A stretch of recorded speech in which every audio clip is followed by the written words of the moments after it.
Okay, good morning, good morning. Magandang umaga po. Welcome to my video. No, magbibideo na naman po tayo. Bibideo na naman po natin yung mabuting balita. No? Papahayag natin ang mabuting balita sapagkat ito po ang layunin ng Panginoon, no, na dapat ipahayag natin o ipangaral natin ang mabuting balita.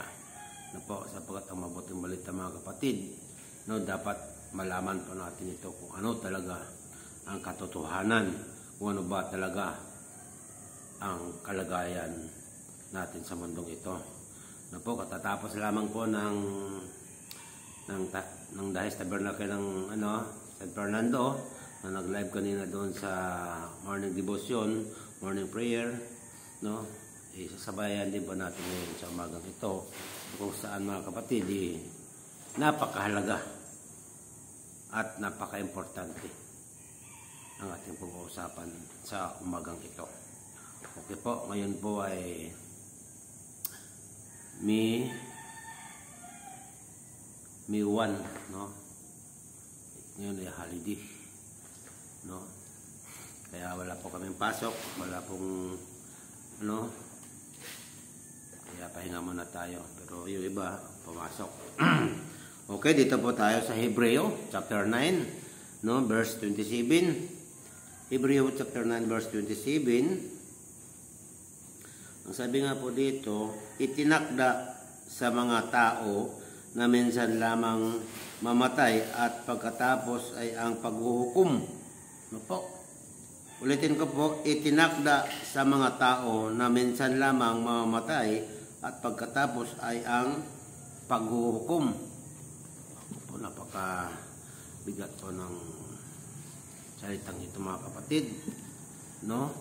Ibig sabihin, tayo bilang sa mga tao, minsan lang tayo mamamatay, no? Pagkatapos doon ay ang paghahatol ng Diyos sa atin. Po, kaya nga po sa umagang ito, ang ating mensahe ay pinamagatan kong kapahingahan. Na po, kapahingahan. Okay? Akala ng maraming tao na kapag sila ay namatay, tapos na ang lahat. Yun po. Akala ng marami, kapag sila ay namatay, tapos na ang lahat. Kapatid, tandaan po natin na lahat po tayo ay lilisan sa mundong ito. Pero, hindi natin alam. Ano po? Hindi natin alam kung ano ang kahinatnan natin hanggat buhay pa tayo. Ano po? Kaya nga po, sabi nga po dito, akala ng maraming tao na kapag sila ay namatay, tapos na ang lahat. Ang tanong po doon, totoo ba yun? Tapos na lahat. Ano po? Akala nila ay makapahinga na sila. Kaya sa kanilang libingan may nakasulat na rest in peace. No. Totoo kaya yun, kapatid? Totoo kaya yung nakapahinga ka na pagkatapos ang ating kamatayan?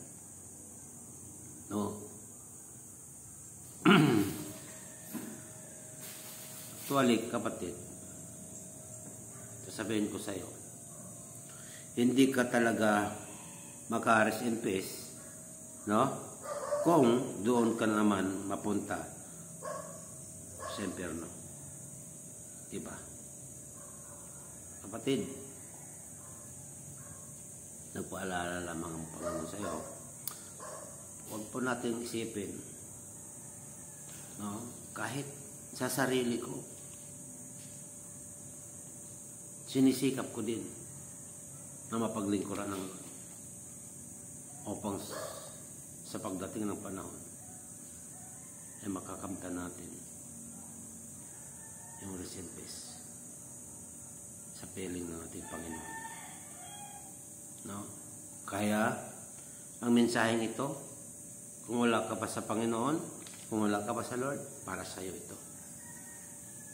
dapat wag mong i-scroll, no? Panoorin mo at pakinggan ang mensaheng ito.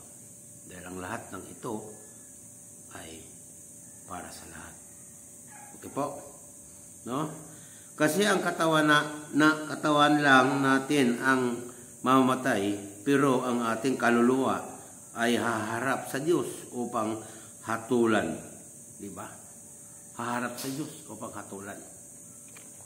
O kapatid, tandaan po natin na ang sabi po dito sa Hebreo sa ating teksto sa 9:27, ulitin ko po, no? Itinakda sa mga tao na minsan lamang mamamatay at pagkatapos ay ang paghuhukom. Ngayon, mga kapatid, no? Kapag tayo po ay namatay na, no? Dadako naman din po tayo sa mga sa sitwasyon na yun. Hindi naman natin maiwasan. Darating ang panahon na kukunin na tayo ng Panginoon. No po? Ang tanong po dito, paano ngayon? Kasi haharap pa tayo sa Panginoon. Huhukuman pa tayo pagdating ng kamatayan. No? Ang tanong doon, saan kaya tayo mapunta? Kapatid, isipin natin mabuti ito mga kapatid. Ito isang hindi katang isip lamang. Biblical po ito. Salita ng Panginoon na nagmumula sa Panginoon. No? Na dapat na paniwalaan natin, pakinggan natin, at unawain ng mabuti. Sapagkat, kapatid, darating ang panahon na harap tayo sa Diyos. Kaya nga pa ang tanong dito, saan kaya tayo pupunta pagdating ng tayo po'y mamamatay? Okay po? No?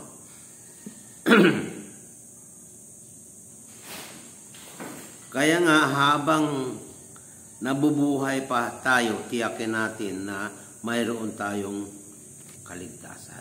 Yun po. Kaya nga, habang buhay pa tayo ngayon, habang malakas pa tayo ngayon, isipin natin mabuti kung tayo po ba ay ligtas na. Tayo po ba ay makakasama doon sa kaharian ng langit. Sapagkat dalawa lamang po ang ibinigay ng Diyos na daan.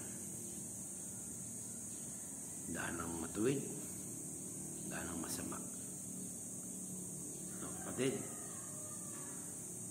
sana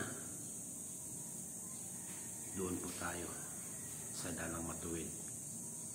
Ibig sabihin, susunod po tayo kay Jesus bilang Panginoon, bilang tagapagligtas. Okay po? Ito po ang ating bibigyan ng pansin, no? Sabi nga dito, sa anong paraan? Sabi dito, una, pagsisihan mo ang iyong mga kasalanan, no?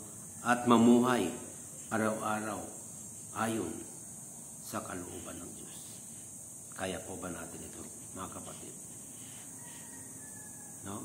Number 1, para sa ganun ay makasama tayo sa kaharian ng langit. Ito po ang ating gagawin. No?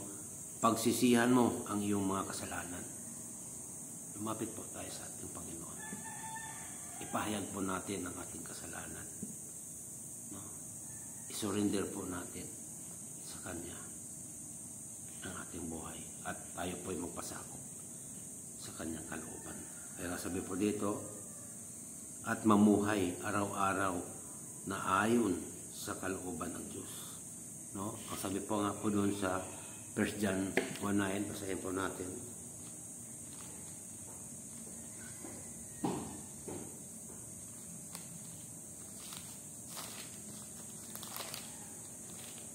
1 John 1:9. Kung ipinapahayag natin ang ating mga kasalanan, maaasahan nating ipapatawad sa atin ng Diyos ang mga ito at lilinisin tayo sa lahat ng ating kasamaan sapagkat siya'y matuwid.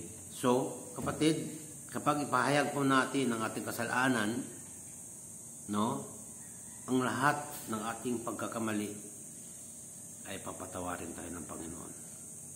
Ano man yung mga pagkukulang natin, kung isuko natin ito ng buong puso sa Kanya. Kapatid, tityakin ko sa iyo na ang Diyos ay handang magpatawad sa atin. Sino ka man, kahit tayo po ay makasalanan. Sabi nga po doon sa Isaias, no, kayang-kayang tayong paputiin ng Diyos na katulad ng mga niebe. No, ganun si Lord. Lilinisin niya tayo. Aalisin niya lahat ng ating mga kasalanan o karamihan sa ating buhay. Basta't ipahayag mo sa Kanya ang lahat ng iyong mga kasalanan. Huwag ka na magtira. No? Pagkatiwala mo na kay Lord, isuko mo na kay Lord ng lahat ng bagay na ayaw ng Panginoon. No, kapatid, pangalawa, no, dalawa lang po tayo nito. Tanggapin natin ang ating Panginoong Hesus na Panginoon at tagapagligtas sa buhay natin. No? Tanggapin natin ang ating Panginoong Hesus bilang Panginoon, bilang tagapagligtas. No, kapatid, sapagkat sinabi nga po doon sa John 14:6, ako ang daan at ang katotohanan at ang buhay. Walang makakapunta sa Ama kundi sa pamamagitan ko. So, kapatid, tanggapin mo si Jesus bilang Panginoon, bilang sariling tagapagligtas. Siya lamang ang tanging daan na ibinigay ng Diyos dito sa ibabaw ng lupa. Kaya dapat pasako po tayo sa Kanya. Magpailalim tayo sa Kanyang kapangyarihan, kapatid. Ito lamang ang nais ng Panginoon sa ating buhay, mga kapatid. No? Upang tayo po ay maligtas. Upang tayo po ay makasama sa kaharian ng langit. No? Kung sakaling dumating na sa atin, no, ang kamatayan, ay handa tayo at hindi tayo matatakot. Diba? Bakit matatakot ka kung sakali man tayo po ay hukuman na, tayo po ay kukunin na ng Lord? No? Kung alam mo naman na ikaw ay sumusunod sa Diyos, alam mo naman na ginagawa mo ang kalooban ng Panginoon. Ito po, sabi nga po doon sa last verse natin, John 14:15, kung iniibig ninyo ako, sundin ninyo ang aking mga utos. Diba? Kaya nais ng Panginoon, sumunod tayo sa Kanyang kalooban. Ito po, mga kapatid, isang napakalaking pribilehiyo sa atin ito upang tayo po ay magmuni-muni. Isipin nating mabuti ang kalagayan natin sa mundong ito.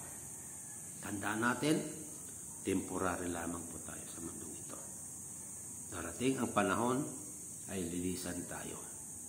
Kaya pakaisipin po natin na dapat paghandaan natin ang araw ng ating kamatayan. Okay po, huwag kang matakot, kapatid.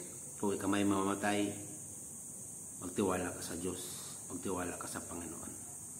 Dahil makakasama ka sa kaharian ng langit kung ikaw ay susunod sa Kanyang kalooban. Okay po, salamat po mga kapatid. Nawa sa umagang ito, no, ay magkaroon po tayo ng pananaw o tamang kaisipan na sumunod sa ating Panginoon. At nawa ay naintindihan at nawaan natin ang ating mensahe sa umagang ito. Kapatid, i-share mo ang mabuting balita ito sa ating mga mahal sa buhay, no, sa ating mga kaibigan, sa ating mga katrabaho. Kung meron kang group chat, i-share mo. Dahil napakalaking tulong ang mensaheng ito sa bawat isa sa atin. No? Yan ang nais ng Lord. Yan ang layunin ng Lord na hindi lamang po tayo ang maliligtas, kundi lahat ng ating mga mahal sa buhay. Okay po mga kapatid, salamat sa umagang ito. God bless everyone. Patuloy po tayo mag-iingat. Saan tayo naroon, saan tayo dako. Tandaan natin, nakasama natin si Lord. Okay? Bye-bye po. Ingat po.